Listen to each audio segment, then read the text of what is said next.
Welcome, everyone. To today's deep dive, we're going to be looking at a new study about idiopathic epilepsy in dogs. Yeah. This study, published in the Journal of Veterinary Internal Medicine, Right. explores a possible link between neuroinflammation Yeah. and IE, particularly in dogs who don't respond to traditional medications. Right. And as you probably know, IE can be incredibly tough to manage. Yeah. It's defined as 2 or more unprovoked seizures, at least 24 hours apart. Okay. And in about a third of cases, the typical anti-seizure medications just don't work. So what is this study all about? Right. Did they find something that could help those dogs who aren't getting relief from the usual treatments? They focused on something called cerebrospinal fluid-specific oligoclonal bands, or CSF-specific OCBs for short. Okay. These OCBs can be thought of as a sign that there's an immune response happening in the brain. Interesting. The researchers wanted to see if these OCBs were present in dogs with IE, Okay. especially those who weren't responding to medication. So how did they actually go about studying this? Did they have a lot of dogs in the study? They had a decent sample size, 84 dogs diagnosed with IE from 3 different veterinary centers. Okay. They divided the dogs into 2 groups, Okay. those who responded to anti-seizure medication and those who didn't. So like a control group Yes. and a group of interest. Yeah. So what did they find? So Were there more OCBs in the dogs who weren't responding to the medications? here's where it gets interesting. Okay. Overall, they found CSF-specific OCDs in 15.5% of all the dogs with IE, Okay. while 21.4% of the medication-resistant dogs had OCBs compared to 12.5% of those responding to medication. This difference wasn't statistically significant. So not a huge difference between the groups, Right. but still the fact that over 20% of the resistant dogs had these OCBs suggests something's going on, right? Absolutely. It definitely warrants further investigation. Okay. One particularly intriguing detail that emerged was a potential breed predisposition. They observed that Australian Shepherds in the study were more likely to have these CSF-specific OCBs. Oh, that is interesting. Could that mean there's a genetic component Yeah, that makes certain breeds more susceptible to this type of neuroinflammation? that's the burning question. Now let's zoom out a bit and think about how this relates to human medicine. You might be wondering if these OCBs are used in human medicine at all, Right. especially since you mentioned them being like a fingerprint for an immune response. Yeah, you're right to make that connection. Okay. They are used in human medicine to diagnose conditions like multiple sclerosis, Okay. a chronic inflammatory disease of the central nervous system. So are they suggesting there could be a similar process happening in dogs with IE, Yeah, especially those who aren't responding to medication? that's exactly what this research is suggesting. Okay. While more research is definitely needed, the findings hint that neuroinflammation could be playing a role in some cases of IE in dogs, Okay. particularly those who don't respond to conventional treatments. So what does this mean for all the dog owners out there Oh, who are struggling with their dog's epilepsy? Is there anything practical they can take away from this study? while it's not a definitive answer, it opens up a crucial avenue for exploration. Okay. If neuroinflammation is indeed a factor in some cases, Right. it suggests that focusing on inflammation could be a new approach to treatment. So instead of just trying to suppress seizures with medication, Yeah. we might need to think about tackling the underlying inflammation as well. Yeah, This could be huge for those dogs who haven't found relief with traditional treatments. exactly.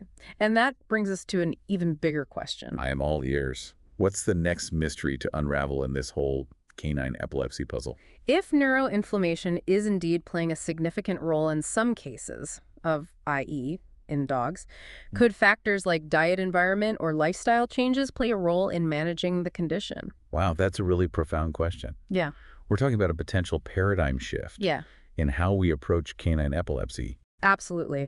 And it emphasizes the importance of digging deeper with more research in this area. Okay, so we've established the main idea of this study. Can we dive into the specifics a bit? Sure. Tell me more about the actual methodology and the results they observed. Of course. Remember, they had 84 dogs with IE divided into 2 groups. Yeah. All of them had both cerebrospinal fluid and serum samples taken and analyzed for the presence of those CSF-specific OCBs. Right. And they were looking for any patterns or correlations. Did they find anything in terms of the dog's characteristics besides the potential breed predisposition with Australian Shepherds? Interestingly, they didn't find any statistically significant associations between factors like age of onset seizure type or seizure severity and the presence of OCBs. So it seems like that breed predisposition is the most compelling lead they have at this point, Right. at least from this study. Can you tell me more about these OCBs? Sure. What are they exactly, and how do they signal neuroinflammation? OCBs are essentially clusters of immunoglobulins, which are antibodies produced by immune cells in the brain. Specifically, we were looking at IgG antibodies. So are these antibodies only found in the cerebrospinal fluid when there's an inflammatory process happening? That's right. The presence of these CSF-specific OCBs is a strong indicator of neuroinflammation because it suggests that the immune system is actively responding to something within the brain. So for those dogs with IE who have these OCBs, it's a sign that their immune system is involved in the condition somehow. Precisely. That's why this study is so significant. It's providing evidence that there may be an immune component to IE, particularly in those who don't respond well to conventional treatments. As we discussed earlier, that could open up new avenues for treatment, potentially targeting that inflammation directly. What other interesting findings did they observe when they compared dogs with and without these OCBs? Well, one notable observation beyond the breed predisposition was that dogs with OCBs were more likely to experience cluster seizures. Cluster seizures, what does that mean? That means having multiple seizures within a short period, typically within a 24-hour time frame. I see. So while they didn't find a clear link between OCBs and overall seizure severity, there is a potential connection to cluster seizures. Yes, and that could be another clue that neuroinflammation is involved in certain types of seizure activity in dogs with IE. It definitely adds another piece to this complex puzzle. Yeah. What other details did their analysis uncover? One important point to highlight is that while OCBs are a strong indicator of neuroinflammation, they don't tell us the specific cause of that inflammation. So it's like knowing there's a fire but not knowing how it started. Right. What are some of the possible triggers for this inflammation? There are a few possibilities being explored. It could be an autoimmune reaction where the dog's immune system is mistakenly attacking its own brain tissue. Or perhaps it's an infection, either viral or bacterial, that's affecting the brain. There's also the possibility of environmental factors like toxins or allergens. Could it also be genetic? Yeah. Especially given what the study found with Australian Shepherds. Yes, that's another avenue that warrants further investigation. It's likely a combination of factors, both genetic and environmental, that ultimately leads to the inflammation. It's rarely a simple answer when it comes to complex neurological conditions. Well, it certainly sounds like there's a lot more research to be done to unravel this mystery. Absolutely. And hopefully that research will lead to more targeted and effective treatments for dogs with IE, especially those who aren't finding relief with current therapies. I'm eager to see what the future holds. How might these findings change how vets approach IE in dogs? Could this lead to new diagnostic or treatment approaches? Well, I think it emphasizes the importance of considering neuroinflammation as a potential factor in IE. Especially in cases resistant to conventional medication. Vets might start looking for signs of inflammation more proactively, potentially testing for OCBs in the cerebrospinal fluid, particularly in breeds like Australian Shepherds. So earlier detection and possibly more tailored treatments. What about treatment options if inflammation is confirmed? Are there any specific anti-inflammatory treatments being considered for IE in dogs?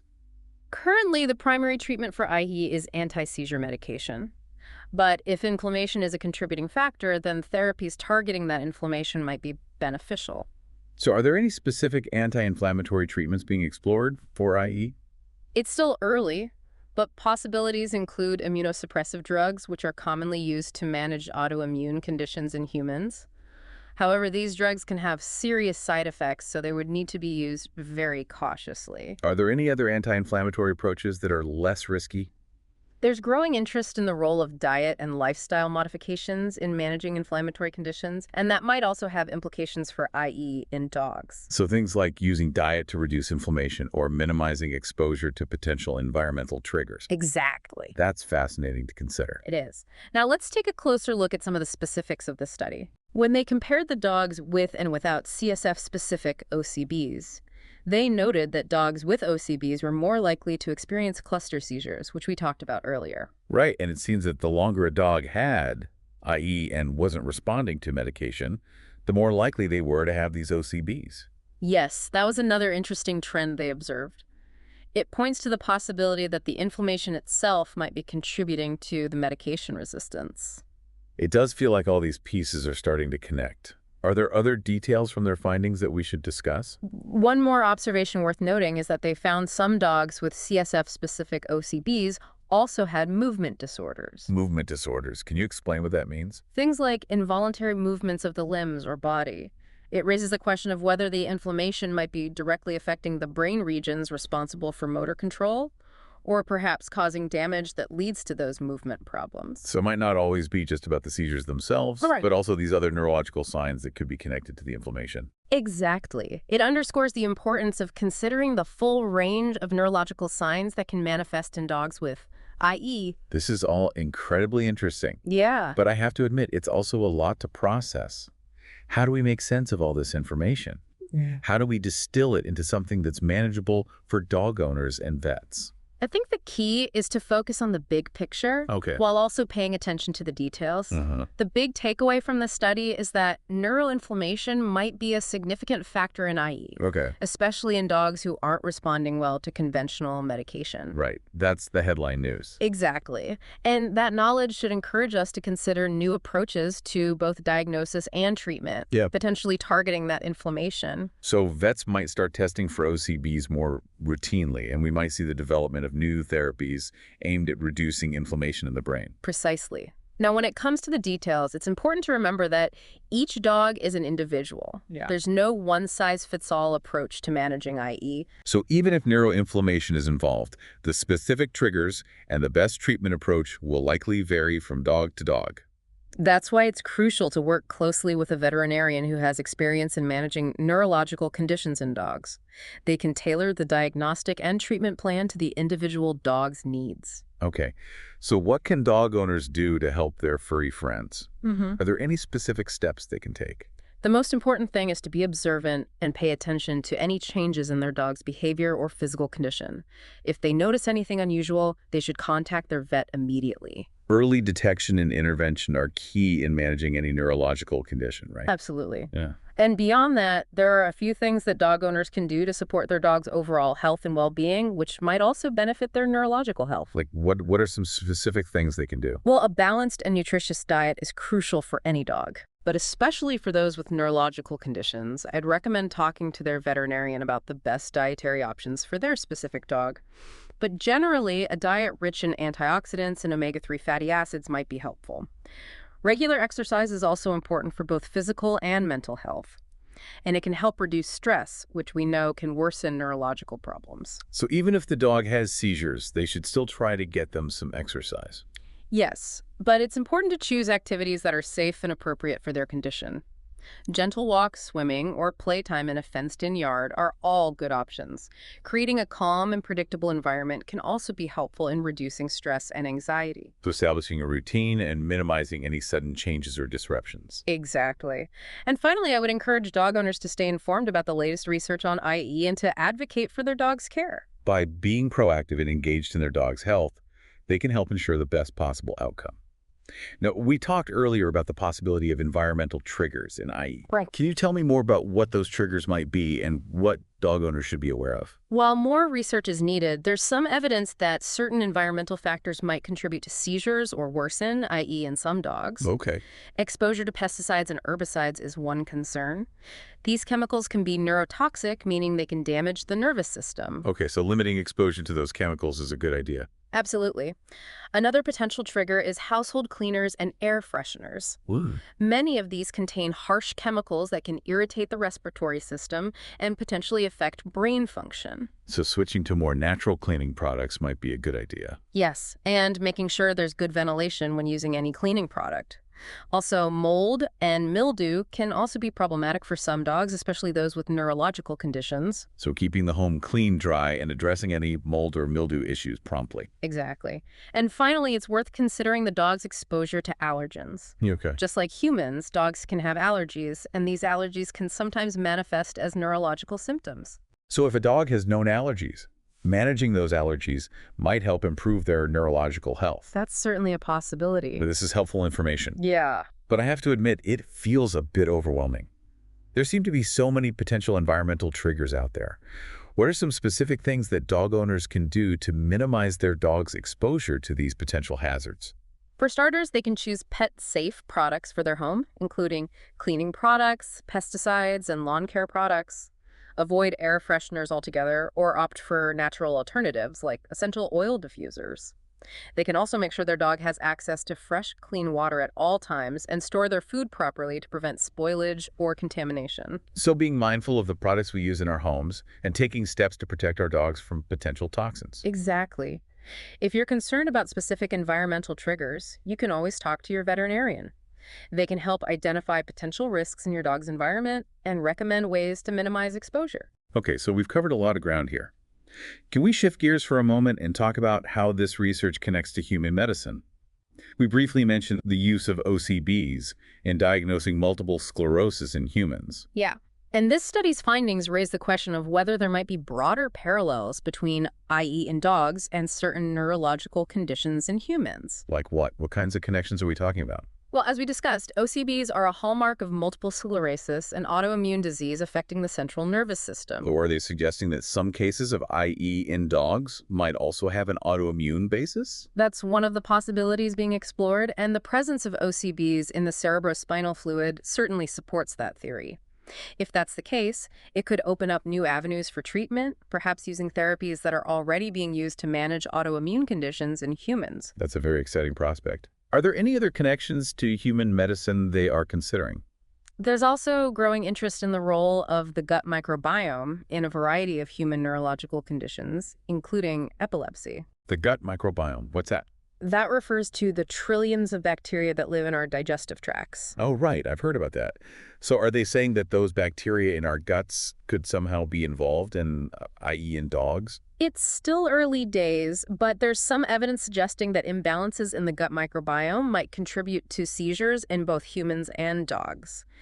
It's a complex interaction, but essentially the gut microbiome can communicate with the brain via the nervous system, the immune system, and various hormonal pathways. So if there's an imbalance in the gut microbiome, it could send signals to the brain that disrupt normal brain function and potentially trigger seizures. Exactly. And that's why there's so much interest in the potential of probiotics and other gut-modulating therapies in managing neurological conditions. So could changing a dog's diet or giving them probiotics help manage their IE? That's a question researchers are actively exploring. Wow, that's incredible. It's amazing to think that those tiny bacteria living in our guts could have such a profound impact on our brains and our overall health. It is, isn't it? And it really underscores the interconnectedness of all the systems in our bodies. This whole conversation has been incredibly enlightening. I feel like I've learned so much about IE in dogs and the potential for new treatment approaches. Me too. And I think we're just at the beginning of understanding this complex condition. I agree. There's much more to come as research in this area continues. I'm eager to see what the future holds for canine epilepsy research and how these new discoveries will translate into better care for our furry friends. Before we wrap up, I want to leave you with one final thought. I'm all ears. If neuroinflammation is indeed a key player in IE, could there be a role for preventative measures, particularly in breeds like Australian Shepherds that seem to be predisposed? Wow, that is a big question. So instead of just treating the condition after it develops, could we potentially prevent it from happening in the first place? That's the crux of the matter, and one that warrants further research. Perhaps by identifying those at risk and implementing strategies to minimize inflammation early on, we could reduce the incidence of IE, or at least lessen its severity. That's an incredibly hopeful thought, and I'm excited to see what future research reveals in that area. Me too. And in the meantime, let's continue to advocate for the best possible care for all dogs with IE. From Vet NeuroJar, keep those minds inspired, hearts light, and tails wagging. Yeah, that is a hopeful thought. It makes you think about all the other things researchers might learn about this connection between neuroinflammation and IE. It does. And this whole discussion about triggers, especially environmental ones, makes me think about canine health overall. Oh, yeah. We start with this study on one aspect of IE and end up with these bigger questions about how things in a dog's environment can affect their health. Right. And not just epilepsy either. We're learning more and more about how environmental toxins might be involved in all sorts of canine health issues, like allergies and skin problems and even behavioral disorders and some cancers. It is something to think about. But at least we know that if we have the right information about what we use and what our dogs are around, we can try to keep them healthy. Exactly. That's why it's so important for pet owners to stay informed and really look out for their dogs. We are always learning new things about how the environment affects canine health, and that helps us make good choices for our pets. So what can dog owners do to make their homes healthier for their dogs? Where do we even begin? Well, a good place to start is being mindful of the products we use in our homes. Read those labels carefully and do your research and choose pet-safe products whenever possible. That makes sense. But sometimes it's hard to find pet-safe versions of everything. True. And that's when it's even more important to be proactive to reduce potential risks. For example, if you have to use pesticides or herbicides in your yard, keep your dog inside until it's dry and the fumes are gone. Okay, so being careful about the chemicals we use around our dogs is key. Absolutely. And that goes for everything from cleaning products and air fresheners to lawn care products and even medications.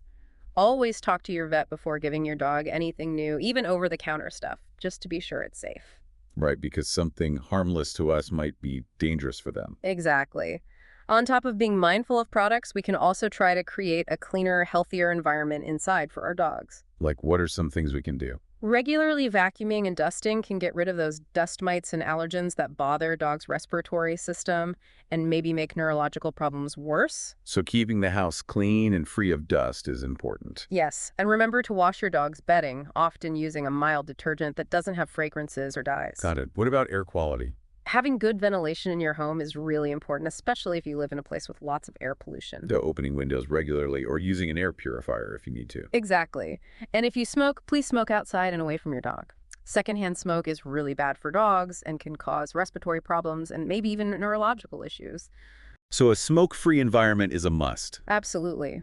Now, another thing we can do is reduce stress for our dogs. Right, we were talking about how stress can make neurological problems worse. Exactly. Stress really affects their physical and mental health and can make conditions like epilepsy harder to manage. So how can dog owners reduce stress in their dogs' lives? Having a predictable routine is a great place to start. Dogs love routine, and knowing what to expect helps them feel safe and less anxious. So having consistent times for feeding, walks, and playtime makes them feel more secure. Exactly. And make sure your dog gets enough exercise and mental stimulation. Because a bored dog can be a stressed dog. Exactly. So make sure your dog gets physical activity like walks, runs, playtime, or fetch. And how do we provide mental stimulation? How can we keep their minds engaged? You can do that in lists of ways: puzzle toys, training, interactive games, and even just spending time cuddling or talking to them. Okay, so both physical and mental activities are important. Absolutely. And give your dog a safe, comfortable space where they can relax. A cozy bed, a quiet spot, or even just on the couch next to you. Exactly. If your dog shows signs of stress like panting, pacing, whining, or being destructive, talk to your vet. They can help figure out the cause and recommend ways to manage it. Absolutely. Now, before we finish up this deep dive, I want to highlight one more thought-provoking thing from this study: the idea of personalized medicine for dogs with IE. Right, we were talking about how every dog is different and there's no one-size-fits-all treatment. Exactly. And with everything we are learning about genetics, the environment, diet, and the gut microbiome, personalized medicine feels more and more possible. Yeah, that is exciting, because it means that we could create treatment plans specifically for each dog based on their individual needs and situation. Exactly. Instead of just giving anti-seizure medication, we could find more targeted, effective ways to address the root causes of IE for each dog. So what would that look like? It could involve genetic testing to see if there are any predisposing factors, and assessing the dog's environment to see if anything is triggering them, and analyzing their gut microbiome for imbalances. And then using all that information, the veterinarian could put together a treatment plan just for them. That might include medication or diet changes or probiotics or stress management techniques. Exactly. A holistic approach that takes everything into account. This is really amazing stuff, and it could change everything about how we manage IE in dogs. It could, and it shows how powerful scientific research can be and how dedicated researchers are to helping animals. I am so grateful for the work they do and so excited to see what the future holds for personalized medicine in canine epilepsy. Me too. And in the meantime, let's keep learning, sharing knowledge, and fighting for the best care for all dogs. With IE from Vet NeuroJar, keep those minds inspired, hearts light, and tails wagging.